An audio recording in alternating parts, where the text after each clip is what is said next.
the quarantine cuts. I'm Dominic. I have a bachelor's degree in video production and multimedia, and now I can't go outside and use it. I'm Lena, and I didn't really go outside anyways, but I've been watching horror movies since I was like 2. And today's cut we're gonna take a look at is the film The Void. It's a little indie film, basically. Yeah, it was an Indiegogo funded film. Has no one in it that I recognize. No companies, no people, no names. Let's dive on in. Creatures and costumes. This was probably my favorite thing about the movie. The cultist costume, which is the first thing I saw of the film. They had a picture of it for the title card. Super simple, super striking and effective though. Yeah. The monsters were the reasons why you said I was gonna like this one. Yeah, they're just really interesting. I feel like they almost have like influence from maybe games like Silent Hill and Resident Evil. Yeah, I mean, I even saw like, they looked like a Dead Space monster to me, the way they were like a car crash. It's like a cool almost. mix of that, but also felt like it was its own creature. Like, yeah. I wouldn't be like, oh, I've seen that creature in this particular media. Lots of practical effects, which I always appreciate. No CG. Yeah, there's not really any point where you get taken out of the film because you're like, wow, CG. Like, everything is like, oh shit, that's a monster. The one downside is I felt like none of them got a great reveal. I guess the cultists kind of got their reveal, like in the parking lot. Kinda. It's almost like they didn't get enough of the spotlight. Yeah. Like, they could have had more. Like, they were really cool to see, but you didn't see enough of them. Yeah, and you don't want to show, like, too much of it, obviously, because then it's just, like, out in the open, it loses its effect. But, I mean, they looked convincing and real enough that I felt like they could have shown more of them. Story and plot. I felt like the plot and the story, they were fine. Maybe a little cliche as far as just the story, how the story goes. Yeah, nothing necessarily new to the genre. Like, it's definitely something that's been done just differently in another film, in another franchise. Yeah, I think the easiest thing to compare this movie to as far as the story is like Hellraiser. Yeah, kind of Hellraiser-ish. I personally like cult stories, so I do like that there is cult aspects, but unfortunately they don't dabble into the culty aspect as much as they probably could have. Like, you know it's a cult, you know who the leader is, you do, you know, get that, you kind of know what they do, but it's only by hearsay. Yeah. And by like photo scene, you don't actually see anything really to do with their own background. And like even the functioning of the cult. The plot itself isn't bad though. Like, no, it's not bad. It's definitely a horror plot that I do enjoy, obviously, the cult, and then they're building up. It's got some sci-fi elements. Yeah, obviously building up to, you know, have something come from the other side, like most kind of cult stuff, like they're trying to get something bring the demon in another body, resurrect, which is always really cool. It's just like we were saying, the build up, even with that, could have been just a little bit more. Yeah. Because there isn't much background and things do kind of just, oh, it's happening. A lot of the way they transition in the story is like, it's explained. Yeah. It's explained, it's not shown. And then there's kind of mini plots with different characters, like it kind of goes into different little like backgrounds and things that are kind of happening. Father-son relationship, which is also like super not clear on what's going on with their relationship. You have the wife and the husband, the main cop and then character. Them losing a child and kind of how they're dealing with that. You have the pregnant girl with and her grandfather. So there's a lot of little like tiny plots that, I mean, just the girl that's there who's not actually a nurse, who's a nurse in training. Yeah. So they really did try to fit in so you could understand some of these characters. I think that's the one thing I think the movie did okay, was all the characters were well developed. Yeah, you understood everybody's personality. Yeah, it was like, okay, this is who this character is, this is where they're coming from, and then because of this, like, because of A, B happens. Like, because she's not an experienced nurse, obviously she's not able to help as much later on in the film. There's a lot of little foreshadowy things in the film that I think they do well in that aspect. Characters. You have favorites, not favorites. I feel like this is a movie that I didn't particularly have too much of a feeling of, like, favorite and not favorite. Right. I felt like the cast, it was like the full cast versus like the enemy. Yeah. And then it's weird because there is like final people in the movie, but they're not even the ones that you expect to be the final ones. Like we said, there was a bunch of things going on with all of the characters, so you're kind of not... Like, there is a main character, like the cop. He's like the main character. The characters are fine. There's no character that doesn't feel like they aren't believable. Yeah. Which I think obviously is a big thing, is the character has to be believable or you're not even invested at all. Like, I felt like the grandfather was a little too relaxed. I mean, I don't know, maybe that's how a grandpa would be in a situation like that, but he was kind of just like, get it done. Cinematography and editing.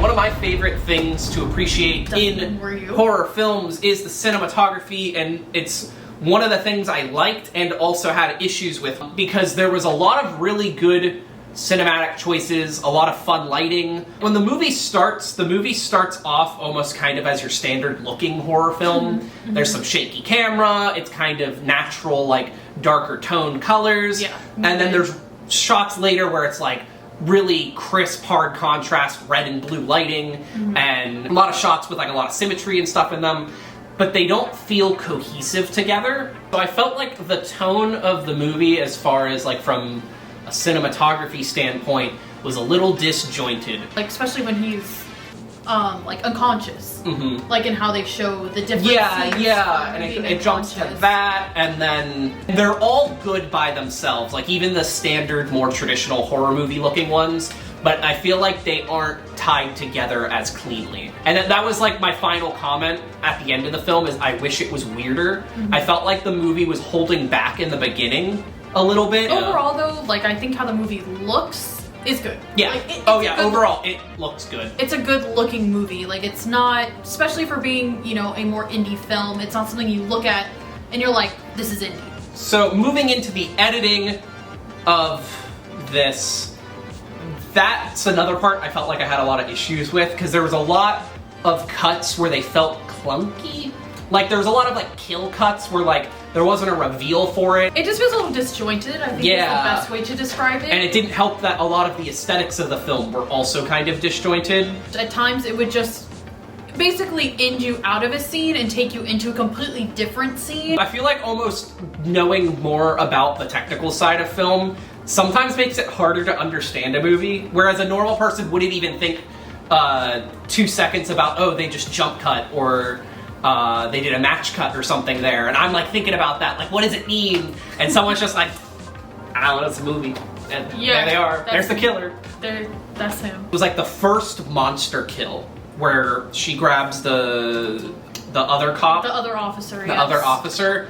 It was like, you saw like the tentacles, and then the officer was like gone, but it was like a big monster, so it wasn't like something that could have like sneakily grabbed him away, and it was right in front of everybody too. So you think they would do the stereotypical shot of like it rising up behind him or something, and like, I don't know. I know that's cliche, but sometimes you need those cliches. Yeah, I mean, there's a reason that it's cliche, and it's because it works. There were like the cliches of like lights flickering in the beginning. There was like the phone call that was kind of startling when the phone went off. Yeah. So that was my cliche count for the film. The music.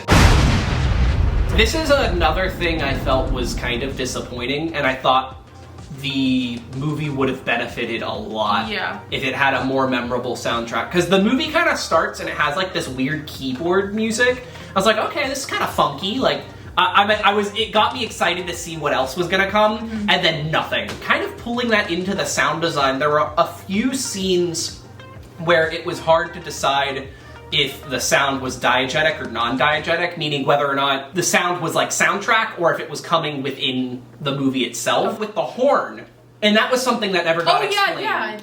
They said something about it. Yeah, they're like, oh, I heard that horn, but I heard the siren or whatever. The first like 2 times that it happens, didn't realize you think it's just music, and you think it's just like a stinger. So you're like, oh, because they do the horn and they show the shot of the cultist. Yeah, I thought it was just a music element in the movie, not an actual, oh, this is actually calling them towards this area. There's a lot of scenes that they like, I guess for dramatic purposes, they actually cut like sounds out. Like there's the scene where he's like hitting with the axe, and it's a really cool scene because they're dollying back from the door and it's his silhouette behind the door. Oh, yes. And they cut the audio to kind of make it dramatic, but then the way that scene cuts into the next shot, it's like, I don't know, it loses its effect. The villain! The villain. Villain. I guess I'll start with what I didn't like about the villain. What? I feel like all it sounds like is we're tearing this movie apart, but overall... Yeah, overall, movie. I really liked it.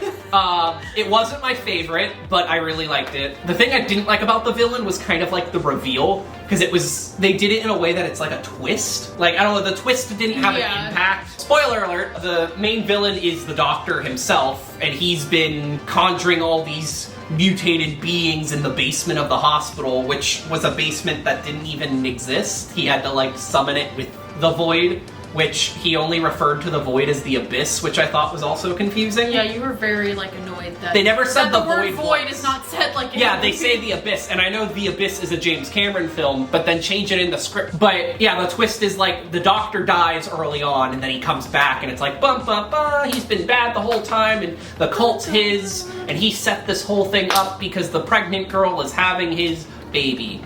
What? The motives for the villain, because obviously that's a big part of villain things are the motive. So his motive is basically he's trying to resurrect his daughter. His daughter dies and he is just, you know, torn up about it.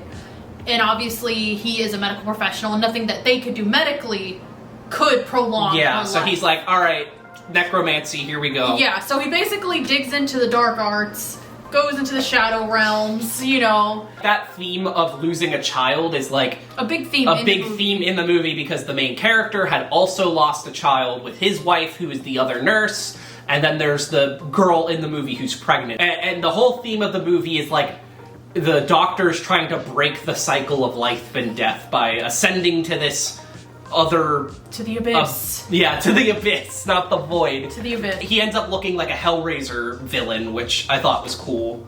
I thought overall him as a villain was cool, I just didn't like his reveal. And it's like, ring, ring, ring, hey, I'm the villain. It's not even really like on screen. He kind of calls the main character and he's like, oh yeah, and then that was, you know, one of the things we were talking about earlier about how they kind of over-explain, like explain things like how they had the photos, but they didn't actually show any actual movie time to see the cult. They keep like suggesting that he's creating all these things, but they never show it happening. A lot of horror movies rely on having rules. Like, what can the villain do? What do you have to do to avoid the curse? The curse, or whatever. Like the Bye-Bye Man. Like, oh my God. Oh, you can't say his name. And that's the worst example. It does have its rules. Yeah, it does have its rules, and I feel like this movie kind of ignores having rules. He turns you into a monster, but how do you turn it into a monster in the first place? Characters would die, or characters would become... Like the girl at the beginning who stabs the guy in the bed.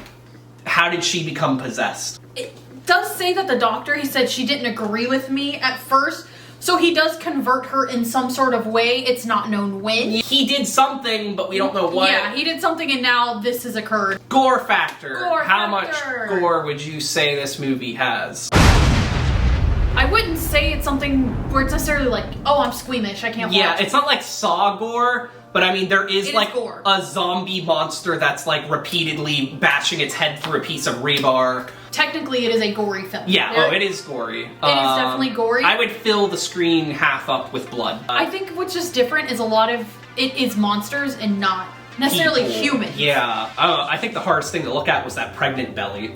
Ugh. Yeah, that was probably the hardest thing to look at. Great practical effects. I mean, there is the one guy gets his throat slit and stuff. There's stuff like that. The guy getting his face stabbed is definitely could be something that would turn people off. Yeah. It wasn't too much. It definitely wasn't excessive. It's not, I'm not gonna be like, oh my god, tasteful gore, but it is tasteful for the movie. So last category is... The most important thing is the titty. Sex in horror films is very big. Yes. And from a lot of horror movies we've been binging lately, we've noticed there's always a titty. There's always a titty. At least it might be one titty. It might just not be even one. both, but it's a titty. Not both, but there is a titty. There is a titty. This movie avoided zero titties. All titties. There's definitely no sexually explicit scenes. There's no... Like, suggestive. Yeah, not suggestive. Not even Sigourney Weaver taking off her panties suggestive. Yeah, they definitely didn't go down the path of, like, we want our movie to sell because we have this extra sexual tension or this extra sexual something. Like, no, they're like, this is our movie. This is what it has. It doesn't need that. People are more interested in maybe the story now, like actually what's going on in the film. Like, does it have good graphics? Does, you know, it's more than just like, oh my god, is there like a naked girl in it? Cool. So to kind of wrap it all up, I want to know, what was your favorite scene or scenes? Favorite scenes. One of my favorite scenes is when the cop is actually by himself. He's going out to his car. I believe this is when he's trying to make the call. The phone in the hospital was not working. And that's where, you know, he kind of, I think, turns around and then there's somebody in the cool, like, cult cloak. It's a cool scene because the lights are, like, dimmed and then there's, like, the extra lighting, and he has like a knife actually stabbed into him, and the way they do it is really, really it's like that scene in Band of Brothers where he's like slowly pressing the knife into him. It's almost like you can feel it. In a movie where there's like weird interdimensional monsters and just a guy getting stabbed, like the scariest thing in it. I thought that, yeah, like they did a good job. I really liked the imagery of all the cultists, because they just look, it's such a simple costume. It's literally all white cloak. It's so effective. Black triangle. That's it. They're all holding knives. There's that shot where they're all holding the knife out and the cop lights are going off and you're just seeing really the lights pass by them. I also really like the ending scene where he's all Hellraisered up and they have like the big triangle, the void. So what are your biggest things you think could improve on? I know we've probably said these enough, but just to kind of wrap it up. I think what could have been improved on is just the way they maybe edited the film, the music. Yeah, I was going to say that. I was going to say consistency with the tone and style and the music. It's still great. Overall rating, suggestions, what would you say? Who would like this film? Ooh, who would like this film? I'm going to say anybody who would like the Hellraiser, who likes the Hellraiser films, especially like the first one, would really appreciate this movie because it's kind of the same concept. I do think we have to mention that we did like this film. We did like this film. I did like this movie. We did like this film. I would, a general, would I recommend, would I not recommend? Yes. I would say it's a good, I've watched it 3 times. I would say if I can watch it 3 times. Yeah, you watched it twice and we're like, yeah, let's watch this and review it. I was like, it's a pretty decent movie. It's enjoyable to watch. Even if you don't understand everything, it is enjoyable and visually pleasing to watch. And then learning that it was an Indiegogo funded film, you're really like, cool. You're even more impressed. I think that wraps it up for today's cut, and we'll see you next time. Sleep tight and don't let the slasher interdimensional demons bite. And don't let the abyss crawl out and bite. Ew. You might need to fight to find the light. Good night.